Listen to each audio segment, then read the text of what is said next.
नमस्कार विद्यार्थियों, bright education group में आपका स्वागत है। जैसा कि अपने जो कंटिन्यू बायोलॉजी के जो अपने टॉपिक चल रहे हैं, उसी टॉपिक में आज अपन एक अपना नया टॉपिक पढ़ रहे हैं। टॉपिक का नाम है श्वसन से संबंधित आयतन एवं क्षमताएं। बोर्ड एग्जाम की दृष्टि से देखें तो बहुत ही इंपॉर्टेंट टॉपिक है, और यदि अपन आगे की नीट एम्स जैसी एग्जाम के लिए भी अपना टॉपिक देखें तो यदि श्वसन से संबंधित कोई टॉपिक कंपटीशन एग्जाम में आता है तो आयतन, श्वसन से संबंधित आयतन या क्षमताओं से ही आता है। अपन कौन कौन से आयतन होते हैं श्वसन से संबंधित और कौन कौन सी क्षमताएं होती हैं, उन्हीं के बारे में मैं आपको बताना चाहता हूं। सबसे पहले अपन बात करते हैं। हाँ, एक बात मैं जरूर आपसे कहना चाहता हूं कि यदि आयतन समझ में आ जाएगा तो क्षमताएं समझ में आ जाएंगी, और यदि आयतन ही नहीं आया, आपने ध्यान से नहीं पढ़ा, इसको नोटेड नहीं किया, तो क्षमताएं आने का कोई मतलब नहीं है। यानी दोनों टॉपिक एक दूसरे से बिल्कुल अटैच हैं, तभी एक से दूसरा टॉपिक आपको समझ में आएगा। थोड़ा सा अपने माइंड को एक्टिव रखिए, क्योंकि थोड़ा थ्योरेटिकल पोर्शन कम है, उसको बिंदु को विशेष रूप से आप ध्यान में रखना है। सबसे पहले अपन इसमें पढ़ रहे हैं श्वसन से संबंधित आयतन। तो श्वसन से संबंधित जो आयतन है वो कौन कौन से हैं, कौन कौन से आयतन के बारे में अपन को अध्ययन करना है। सबसे पहले अपना आयतन आएगा जिसको अपन बोल देते हैं ज्वारीय आयतन। ज्वारीय आयतन। लेकिन इस टॉपिक में आपको इंग्लिश का हर एक वर्ड ध्यान में रखना है, क्योंकि लास्ट ईयर जो एग्जाम हुई थी उसमें 1 नंबर का क्वेश्चन आया था, लेकिन वर्ड इंग्लिश का आया था, वहां पे हिंदी वाला वर्ड नहीं आया था, तो ये भी ध्यान में रखना है। तो ज्वारीय आयतन को अपन बोलते हैं टाइडल वॉल्यूम। क्या बोलते हैं?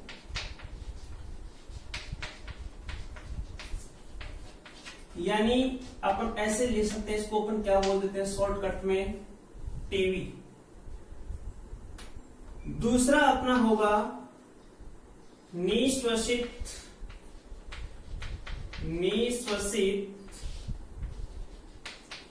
आरक्षित आयतन। मतलब इंस्पिरेटरी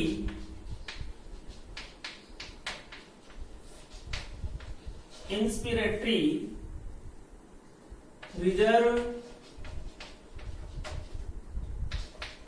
वॉल्यूम। शॉर्ट फॉर्म ध्यान में रखनी है ज्यादा, यानी IRV।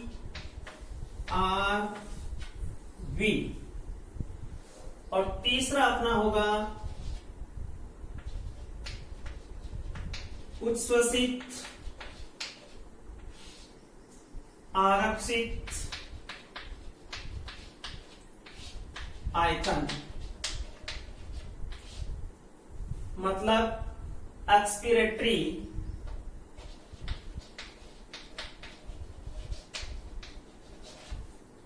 रिजर्व वॉल्यूम, यानी शॉर्ट फॉर्म अपन को ध्यान रखनी है ERV। और फोर्थ अपना होगा अवशिष्ट आयतन, यानी रेजिडुअल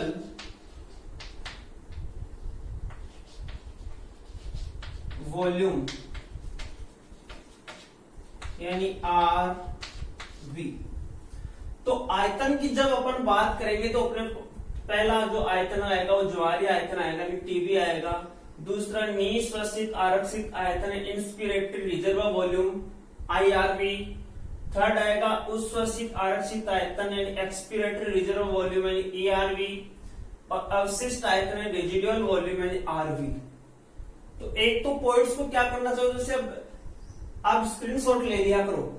स्क्रीनशॉट लेने के बाद में क्या होता है, अपन हर पॉइंट को नोट करते जाएंगे और आप फुल फॉर्म विशेष रूप से ध्यान रखना है आपको, शॉर्ट फॉर्म ध्यान में रखनी है, और इसका हिंदी का वर्जन और इंग्लिश का दोनों में आपको ध्यान रखना है इस टॉपिक में विशेष रूप से। अपन सबसे पहले बात करते हैं कौन से आयतन की कर रहे हैं, ज्वारीय आयतन की। तो देखो आज अपने इस टॉपिक में वो टॉपिक पढ़ रहे हैं जो बार बार अपन को कहा जाता है, और इस समय जैसे अपन को कहा जाता है कि ज्यादा से ज्यादा योगा करें, अनुलोम विलोम करें, तो वो उसी टॉपिक से रिलेटेड कितने मैक्सिमम अपन वायु की मात्रा को ग्रहण कर सकते हैं, अपनी कैपेसिटी क्या, अपनी क्षमता क्या है, कितना आयतन की अपन ले सकते हैं वायु की मात्रा, तो वो टॉपिक अपन इसमें विशेष रूप से स्टडी कर रहे हैं आज के दिन। तो सबसे पहले अपन बात किसकी कर रहे हैं, ज्वारीय आयतन की। आप इसको स्क्रीनशॉट ले लें। ज्वारीय आयतन की जब अपन बात कर रहे हैं तो ज्वारीय आयतन में देखना, फर्स्ट टॉपिक ले रहा हूं मैं, ज्वारीय आयतन। परिभाषा क्या हो जाएगी ज्वारीय आयतन की, कि सामान्यतया निश्वसन की प्रक्रिया के तहत या उच्छ्वसन की प्रक्रिया के तहत वायु का जो आयतन होता है वो होता है ज्वारीय आयतन। मतलब डेफिनेशन क्या हो जाएगी, वायु का वह आयतन जो निश्वसन या उच्छ्वसन की प्रक्रिया के बाद अपन को प्राप्त होता है वो क्या कहलाता है, ज्वारीय आयतन कहलाता है। तो ज्वारीय आयतन की डेफिनेशन क्या हो जाएगी, निश्वसन या निश्वसन में क्या लेते हैं अपन, वायु लेते हैं, या उच्छ्वसन की प्रक्रिया के तहत वायु का आयतन क्या कहलाता है, ज्वारीय आयतन कहलाता है। क्या कहलाता है, ज्वारीय आयतन कहलाता है। और ज्वारीय जो आयतन है,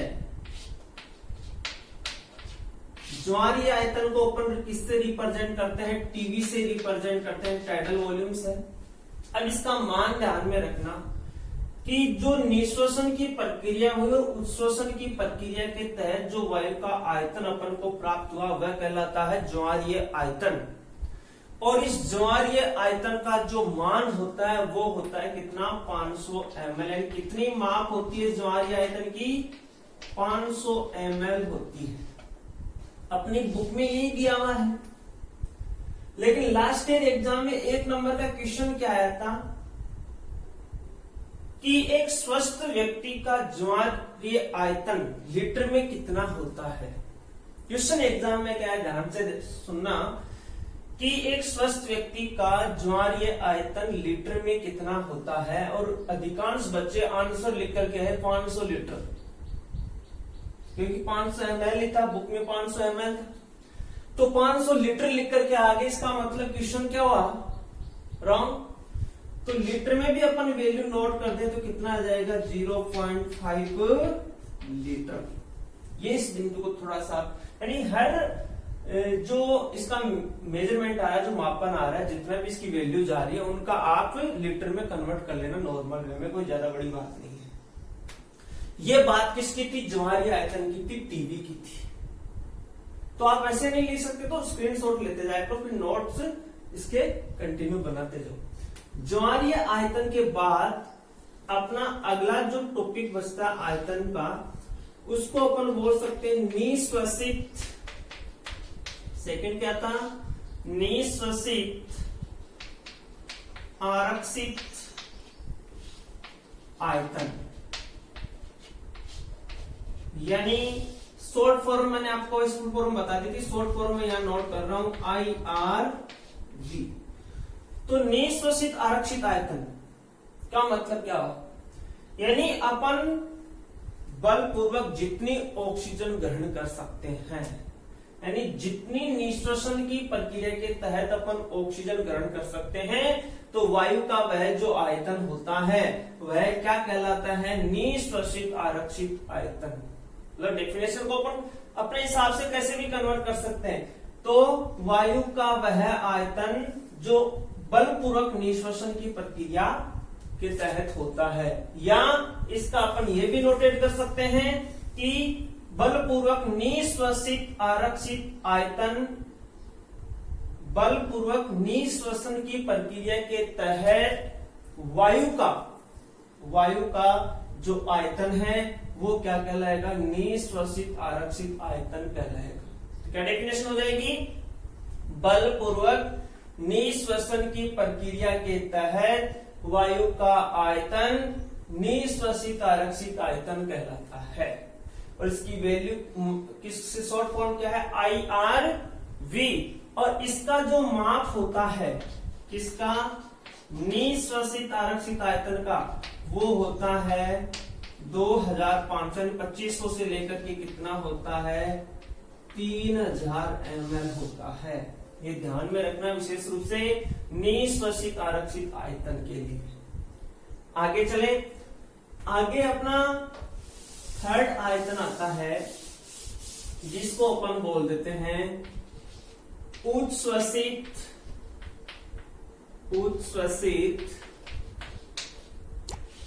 आरक्षित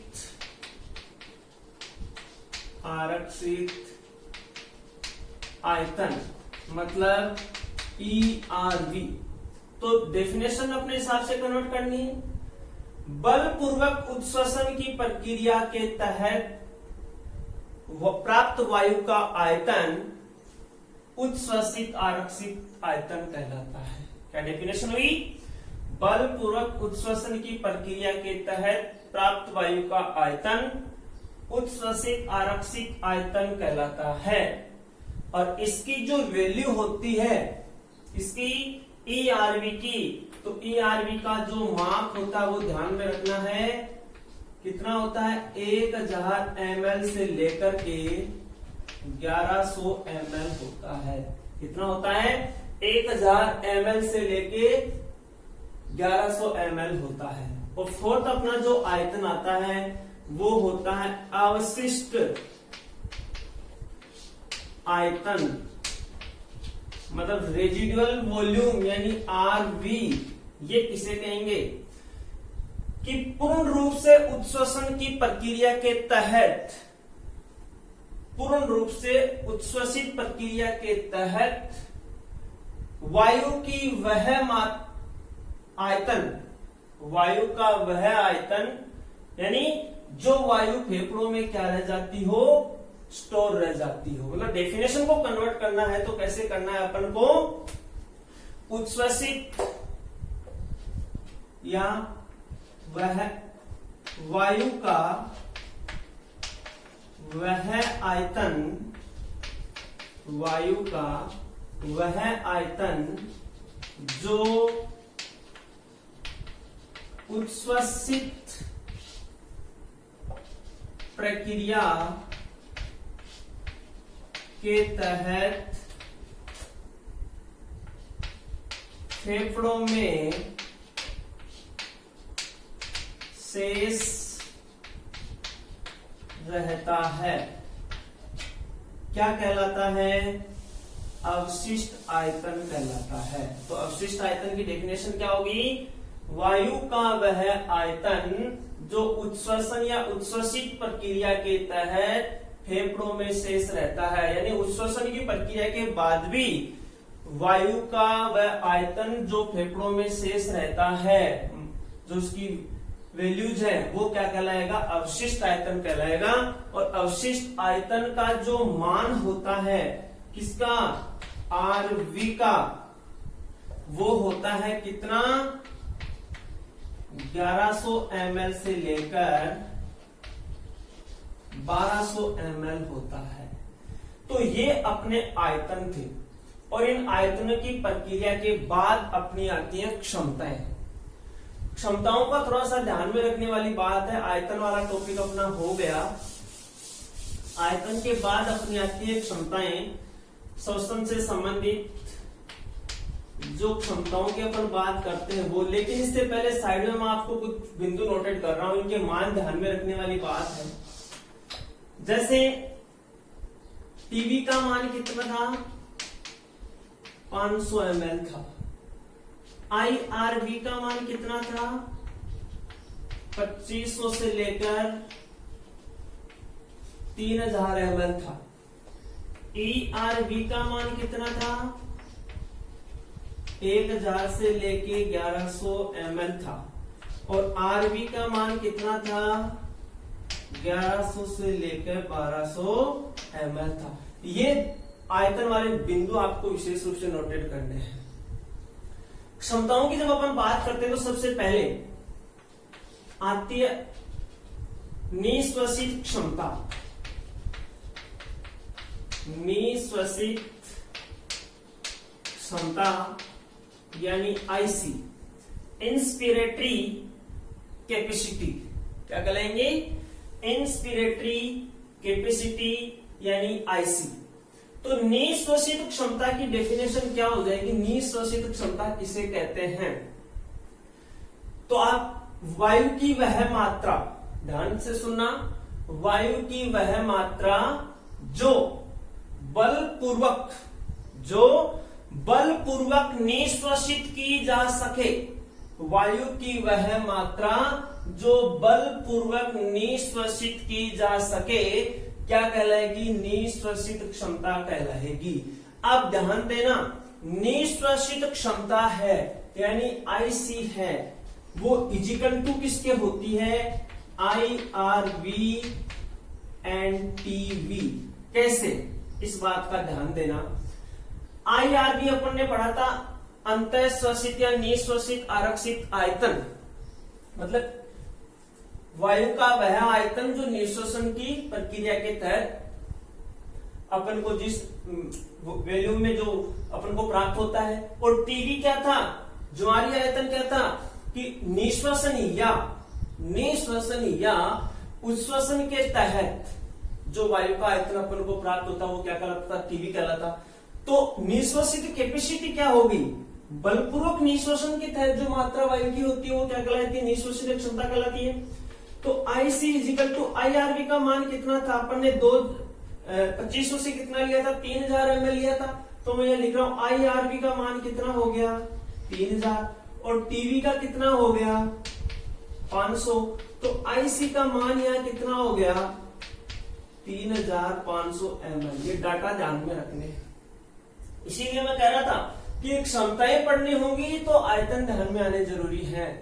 तो इसका मतलब IC is equal to IRV plus TV by नहीं हुआ। तो IC इजिकल टू IRV का मान कितना था, अपन ने 2500 से 3000 के बीच में लिया था। तो इसका मतलब 3000 और 500 हो गए तो कितना होगी, इसकी वैल्यू कितनी होगी, 3500 ml हुई कि नहीं हुई, अरे होगी ना। अब दूसरी बात आती है किसकी, उच्छ्वसित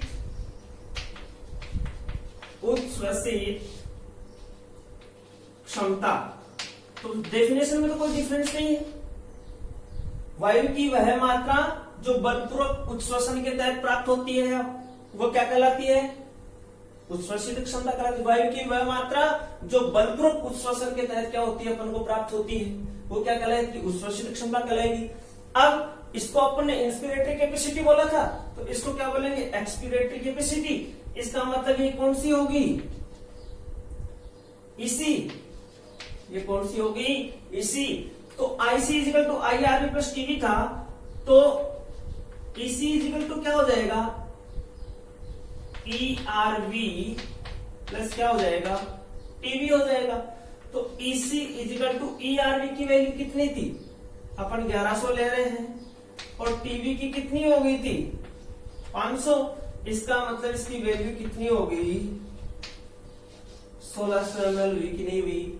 तो ये क्षमता किसकी होगी, उच्छ्वसित क्षमता यानी इसकी होगी।